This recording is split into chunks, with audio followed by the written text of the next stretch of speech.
Bismillahirrahmanirrahim. Assalamualaikum warahmatullahi wabarakatuh. Alhamdulillahirabbil alamin.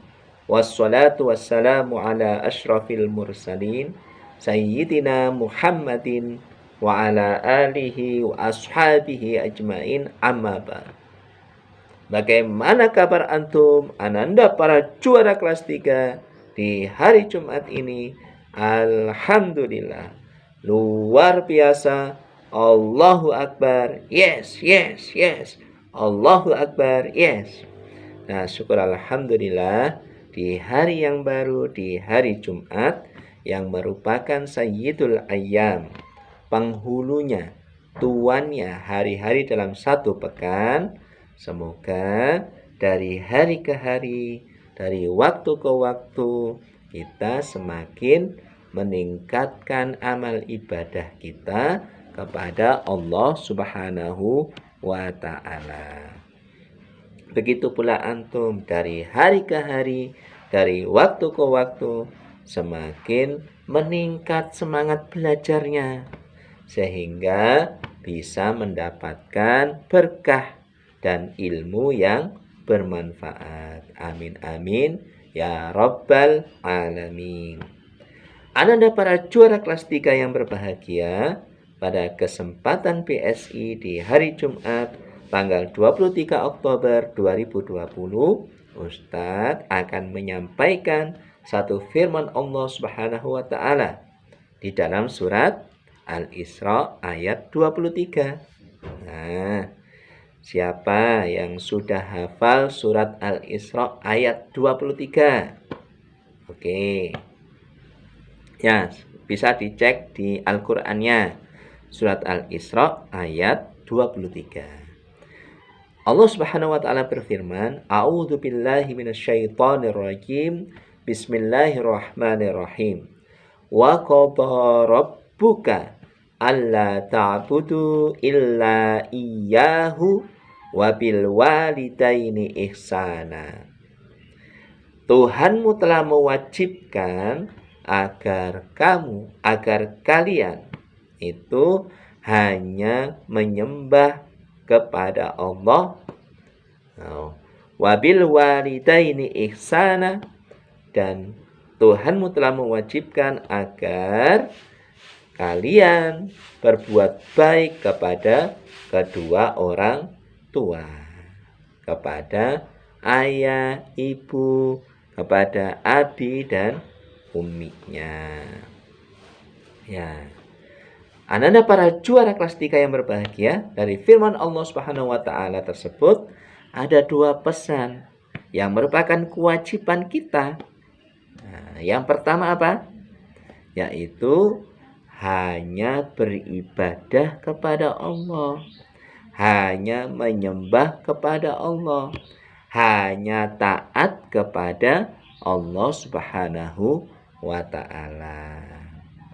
Jadi alla ta'budu illa iyyahu, agar kalian tidak menyembah kecuali hanya kepada Allah. Itu maknanya yang pertama, itu alla tuti'u ahadan fi maksiatillah, agar kalian, ya, agar kita semua tidak mentaati seorang pun dalam hal bermaksiat kepada Allah Subhanahu wa ta'ala.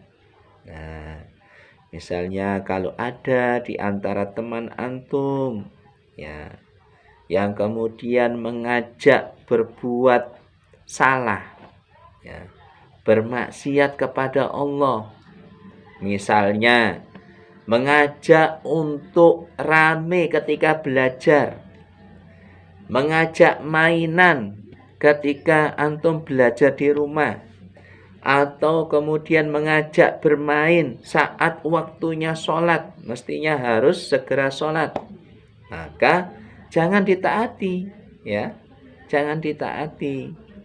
Nah, karena itu akan melalaikan antum, melupakan antum dari kewajiban untuk beribadah kepada Allah Subhanahu wa ta'ala. Yang kedua maknanya agar kita tidak menyembah kecuali hanya kepada Allah. Itu maknanya adalah kita kemudian beribadah kepada Allah dengan sesuatu apapun yang diperintahkan oleh Allah Subhanahu wa taala. Nah, perintah Allah itu bisa wajib, nah, dan juga bisa merupakan sebuah hal yang sunnah. Nah, sesuatu yang wajib itu apa pengertiannya? Ya, betul. Ya. Sesuatu perintah yang wajib ketika dilakukan mendatangkan pahala. Kalau ditinggalkan mendatangkan dosa. Nah, contoh perintah Allah yang termasuk wajib, sholat 5 waktu. Kemudian apa lagi?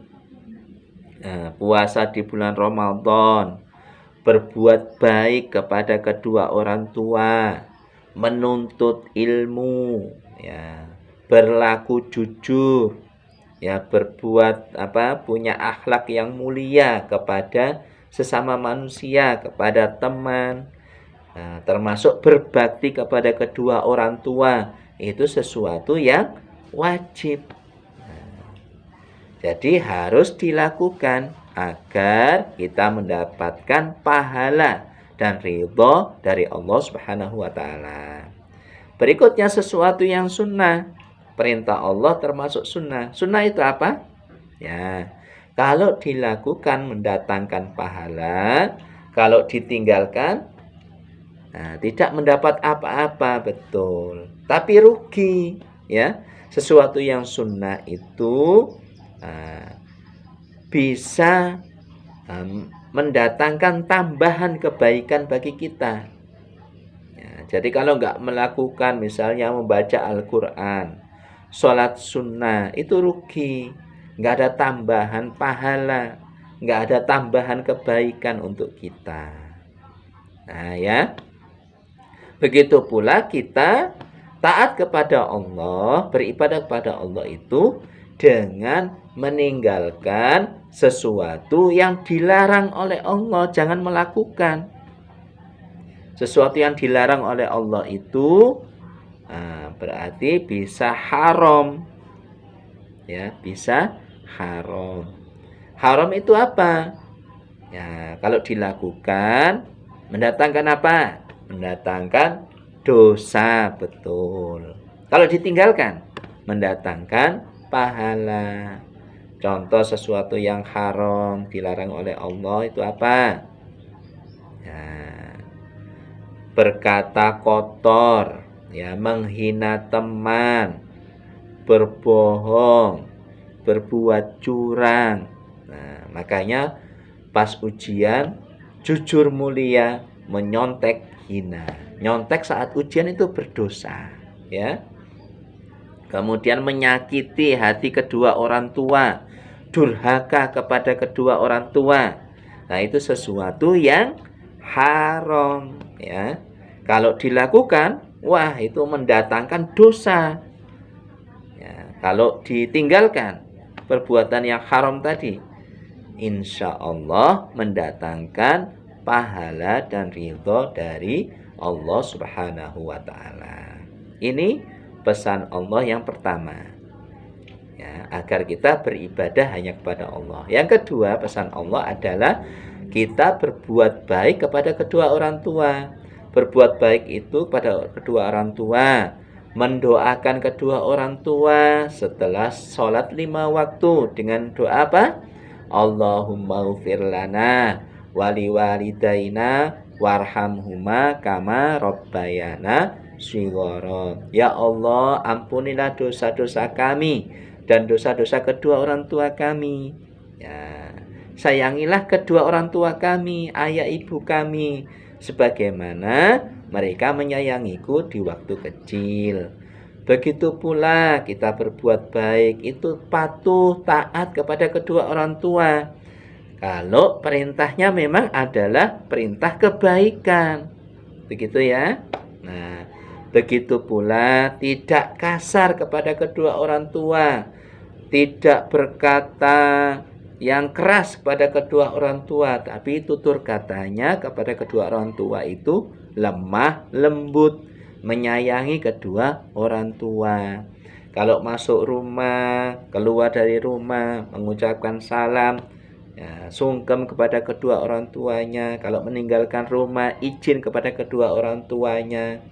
Ya, ayah, bunda, anak mau keluar, mau dolanan, izin dulu, begitu, ya. Nah, membantu pekerjaan kedua orang tua. Ini adalah bukti kita berbuat baik, berbakti kepada kedua orang tua. Demikian yang bisa Ustaz sampaikan. Billahi taufik wal hidayah. Wassalamualaikum warahmatullahi wabarakatuh.